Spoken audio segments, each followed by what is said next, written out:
बंधुवर जय सीताराम। मैं नीरज राणा अपने YouTube channel NP Singh Rana में आप सभी साथियों का दिल से स्वागत करता हूँ।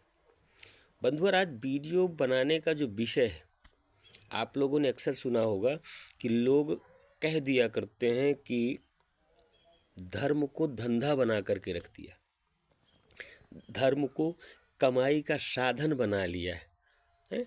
धर्म की आड़ में ये लोग धंधा कर रहे हैं, कमाई कर रहे हैं, अक्सर सुना होगा, लेकिन ये गलत है। धर्म को धंधा नहीं बनाया, धर्म धंधा नहीं है, बल्कि धर्म के माध्यम से हम लोगों को धंधा करने का अवसर प्राप्त हो रहा है। धर्म से धंधा मिल रहा है, धर्म हमको धंधा देता है, धर्म धंधा नहीं है। एक छोटा सा उदाहरण दूंगा, ध्यान देना है और उदाहरण को एकदम दिल से समझने का प्रयास करिएगा, तब ये बात आपके समझ में आएगी, अन्यथा नहीं आएगी। देखिए, यदि हम किसी धर्म स्थल पर दर्शन करने जाते हैं, धार्मिक क्षेत्र में, या फिर यूं कह दीजिए कि हमारे ही बगल के शहर में, बगल के गांव में कहीं दिव्य स्थान देवालय बना हुआ है और हम वहां पर जाते हैं। देखिए प्रभु, जहाँ पर देवालय होता है, धार्मिक क्षेत्र होते हैं, धर्मनगरी इत्यादियाँ, जहाँ पर देवी देवताओं के मंदिर होते हैं, वहाँ अक्सर दर्शनार्थी दर्शन करने के लिए जाते हैं।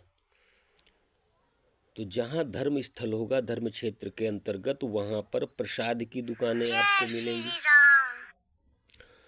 चढ़ावा जो मंदिरों में चढ़ता है, देवालयों में जो प्रसाद चढ़ता है, फूल इत्यादि, मालाएं इत्यादि, नारियल इत्यादि, अगरबत्ती, धूपबत्ती, हवन, घी, ये सारी चीज़ों की वहाँ पर आपको दुकानें उपलब्ध मिलती हैं। भगवान को जो वस्त्र चढ़ाए जाते हैं वो भी मिलते हैं, शंख, घड़ियाल, ये संपूर्ण व्यवस्थाएं वहाँ दुकानें होती हैं। तो जब मंदिर है, देवस्थान बना हुआ है, तो वहाँ जो दुकानें लगी हैं और जो हम लोग दर्शन करने पहुँचते हैं, तो इन चीज़ों को खरीदेंगे।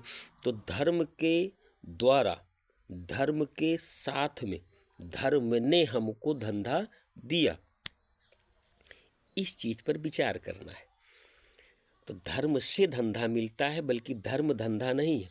और फिर ईश्वर अपने भक्तों को, ईश्वर अपनी बनाई हुई इस सृष्टि को बेरोजगार नहीं रखना चाहता है, और न ईश्वर ये चाहता है कि मेरी कोई भी संतान, जिस सृष्टि को मैंने रचा है, उस सृष्टि में रहने वाला प्रत्येक जीव भूखा रहे, ये भी नहीं ईश्वर चाहते हैं। अब छोटा सा, जब हम अपने ही पुत्रों को भूखा देख करके तड़प जाते हैं, बेरोजगार देख करके हमारी आत्मा कुंठित हो जाती है, हम अपने बच्चे का इतनी अच्छी तरीके से पालन पोषण करने का मन बना करके रखते हैं, विचार बनाते हैं, कल्पना करते रहते हैं, तो वो तो जगत का पिता है, उसको अपने बच्चे की फिक्र नहीं होगी। इसीलिए प्रभु ने एक ऐसा हम लोगों के अंदर दिमाग दे रखा है कि जहाँ पर धार्मिक स्थल होते हैं, वहाँ पर ये सारी व्यवस्थाएं अपने आप हमको मिलती हैं। व्यवसायी जो होते हैं, व्यवसाय लगा लेते हैं और उनकी रोजी रोटी चलने लग जाती है। समझ में आई बात? अब वहीं पर तमाम ऐसे विद्वान हैं जो छोटी छोटी बात को बड़ा सा मैटर बना करके समाज में प्रस्तुत करते हैं, तर्क करते हैं। तो ये कहना प्रभु बंद कर दीजिए कि धर्म को धंधा बना रखा है, बल्कि इतना समझ लीजिए कि धर्म से हम लोगों को धंधा मिलता है, धर्म में हमको धंधा मिल जाता है। दूसरी बात, तमाम लोग कह देते हैं कि ये जो महंत हैं, संत लोग जो भंडारे इत्यादि करवाते हैं, कथा प्रवचन इत्यादि करते हैं, तो ये इतने धार्मिक हैं, तो फिर पैसा क्यों लेते हैं, पैसा क्यों खर्चा हम लोगों से करवाते हैं, आकर के हमको प्रवचन सुनाएं, कथा सुनाएं। तो प्रभु वो ये नहीं कहते हैं कि आप इतना खर्चा करो। उन्होंने एक दक्षिणा बता दी। दक्षिणा इसलिए बताई जाती है, ली जाती है कि बिना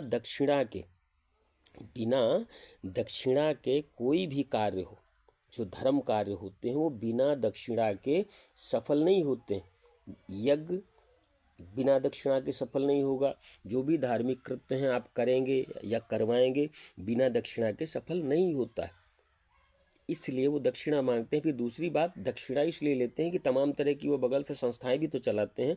कोई कन्या विवाह का संस्थान चलाता है, कोई भंडारे इत्यादि निरंतर चलाते रहते हैं। और फिर जो तमाम तरह के उनके साथ में जो और भी अन्य कलाकार आते हैं, इंस्ट्रूमेंट बजाने वाले, उनकी भी तो रोजी रोटी उसी से चल रही है। और फिर वो इतना बड़ा ताम झाम बना करके बैठा है, तो वो भी तो अपने लिए कुछ मांगेगा, कुछ सोचेगा है। ऐसा नहीं है कि हर व्यक्ति 4 इंच की लंगोटी लगा करके ही घूमता रहता है। देखिए, संत में और प्रवचनकर्ता में आसमान और धरती का अंतर होता है। तो ये कहना प्रभु बंद कर दीजिए। मैं आप लोगों से निवेदन करता हूँ कि धर्म को धंधा बना रखा है, बल्कि ये स्वीकार करिए कि धर्म से धंधा होता है, धर्म से हमको व्यवसाय करने का अवसर प्राप्त होता है।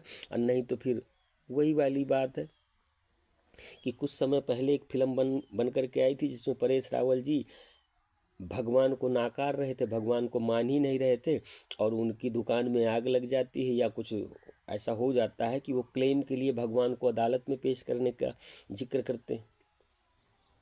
और फिर अभी साल 2 साल पहले एक पिक्चर बन करके आई है कि वही परेश रावल जो भगवान को मानते नहीं थे, वही परेश रावल आज भगवान को ताजमहल के अंदर ढूंढ रहे हैं। तो ऐसी नौबत ना आने पाए। आप लोग बहुत समझदार हैं, पढ़े लिखे हैं, बुद्धिजीवी लोग हैं। बाकी राम जी की मर्जी, आपकी मर्जी। जय श्री राम।